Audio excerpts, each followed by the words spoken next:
Friends, welcome to my channel. Income tax में एक latest update आई है। आईटीआर ए फाइल, जो बिजनेस रीऑर्गेनाइजेशन होते हैं उनको आईटीआर ए फाइल करना है। ये एक नया सेक्शन आया है 170 ए, जिसके तहत रिटर्न फाइल होती है। ये 1 अप्रैल 2022 से आया है। तो अब पोर्टल में आईटीआर ए का जो ऑप्शन है वो उनने अनेबल कर दिया है। तो उसके लिए हाइपरलिंक में उन्होंने बताया the online return form ITR A for filing modified return under section 170 A is now enabled. तो ये जो नया सेक्शन लाए हैं 1 अप्रैल 2022 से मॉडिफाइड रिटर्न का, वो अब पोर्टल में एनेबल हो गया है। अब हम ये देखेंगे कि ये कब रिटर्न फाइल करते हैं और किन किन को इस सेक्शन के तहत रिटर्न फाइल कर सकते हैं। तो सबसे पहले हमें सेक्शन 170 ए देखना है, क्योंकि ये इंसर्ट हुआ है 1 अप्रैल 2022 से।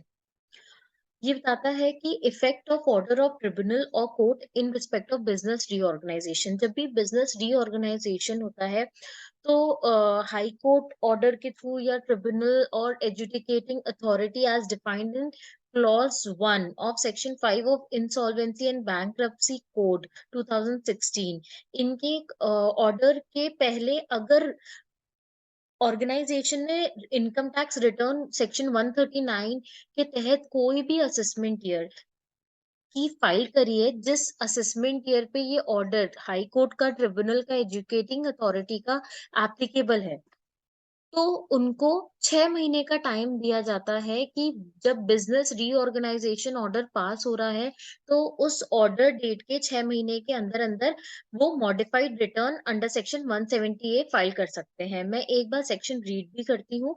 No, notwithstanding anything to the contrary contain in section 139 in a case of business reorganisation. ये जो सेक्शन बोलता है वो कौन सी रिटर्न, तो क्या केस है, बिजनेस रीऑर्गेनाइजेशन के तहत रिटर्न फाइल करने की बात कर रहा है। Where prior to the date of order of high court और ट्रिब्यूनल और an adjudicating authority as defined in clause 1 of section 5 of insolvency and bankruptcy code 2016, as the case may be, any return of income has been furnished by the successor under the provision of section 139। Successor ने return file करी है for any assessment year relevant to the previous year to which such order applies.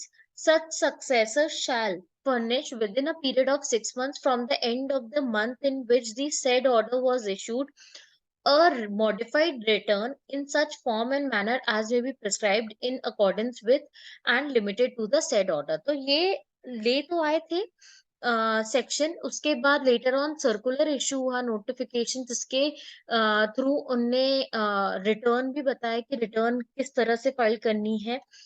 तो यहाँ पर बताया है कि within a period of 6 months from the end of the month in which the said order was issued. जिस महीने में order issue हुआ है उस महीने के अंत से 6 महीने के अंदर अंदर 170 ए सेक्शन के तहत मॉडिफाइड रिटर्न सक्सेसर को फाइल करना। अब सक्सेसर कौन है, तो इसी सेक्शन में एक्सप्लेनेशन ऐड करा है। Business reorganisation means the reorganisation of business involving the amalgamation or demerger or merger of business of one or more person. Amalgamation की बात करें, डीमर्जर की बात करें, मर्जर, इन तीनों सिचुएशन में अगर ये तीनों सिचुएशन होती है तो उसको बिजनेस रीऑर्गेनाइजेशन कहा जाता है। Successor means all resulting companies in a business reorganization, whether or not the company was in existence prior to such business reorganization। जब business reorganization होता है तो जो resulting company है, दो कंपनी मिलके एक कंपनी मिल बनी है या एक कंपनी ने दूसरे कंपनी को टेक ओवर कर दिया है, तो जो एग्जिस्टिंग कंपनी है, जिंदा है कंपनी, जो आगे बिजनेस करेगी, उसको सक्सेसर कहा गया है। तो सक्सेसर को ही सारे काम करना है, सक्सेसर को ही मॉडिफाइड रिटर्न अंडर सेक्शन 170 ए फाइल करना है।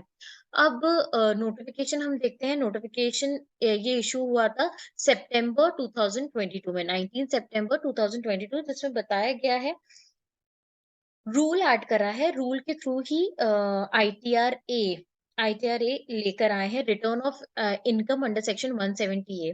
The modified return of income to be furnished by a successor entity to a business reorganization as referred to in section 178, जो कि अभी हमने देखा. For an assessment year shall be in form ITR A. तो जो return की बात करें मॉडिफाइड रिटर्न की, वो क्या है? ITR A. The return of income referred to in sub-rule 1 shall be furnished electronically under digital signature. ये return digital signature के through furnish होगी. If the assessment or reassessment proceeding for an assessment year relevant to a previous year to which the order of business reorganization applies have been completed or are pending on the date of furnishing of the modified return in accordance with the provision of section 178, the assessing officer shall pass an order modifying the total income of the relevant assessment year determined in such assessment or reassessment, or proceed to complete the assessment or reassessment proceeding as the case may be in accordance with the order of business reorganization and the modified return so furnished.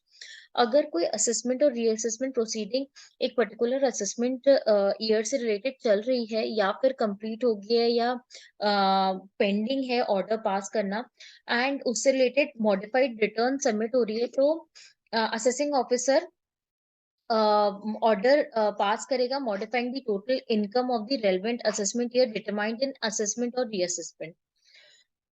Next sub rule 4 में बताया गया, the principal director general of income tax और director general of income tax shall specify the procedure format standards for ensuring secure capture and transmission of data and shall also responsible for evolving and implementing appropriate security arrival retrieval policy in relation to furnishing the return in manner specified in sub rule 2. मतलब security और transparency and transmission of data easily हो, इसके लिए वो procedures format और standard बनाएंगे. Inform ITR 6 for every assessment year commencing on 1st April 2022 or any earlier assessment year in part 6 general for entries of serial number A19 the following shall be substituted. तो ITR 6 में जो filing section आते हैं 139(1) या belated या revise return, वहां पर उनने ये 170A after order by the tribunal और कोर्ट सेक्शन ऐड कर दिया है ITR 6 में.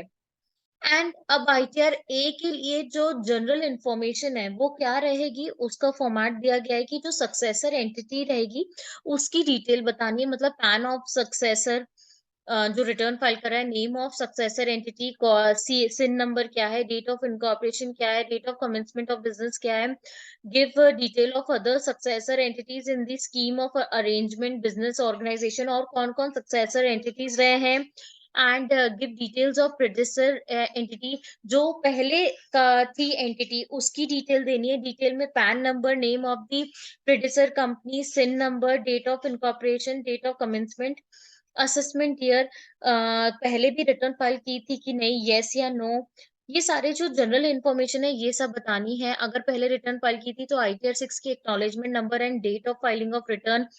फिर ऑर्डर क्या, डिटेल्स ऑफ ऑर्डर आपको बताना है, किस ट्रिब्यूनल अथॉरिटी ने पास किया, हाई कोर्ट ने, ट्रिब्यूनल ने, एजुडिकेटिंग अथॉरिटी ने, ये आपको बताना है, date of order, order number, date from which the business reorganisation has been made effective, कब से सक्सेसर कंपनी एग्जिस्टेंस में आएगी या वो कब से मानी जाएगी बिजनेस रीऑर्गेनाइजेशन के बाद.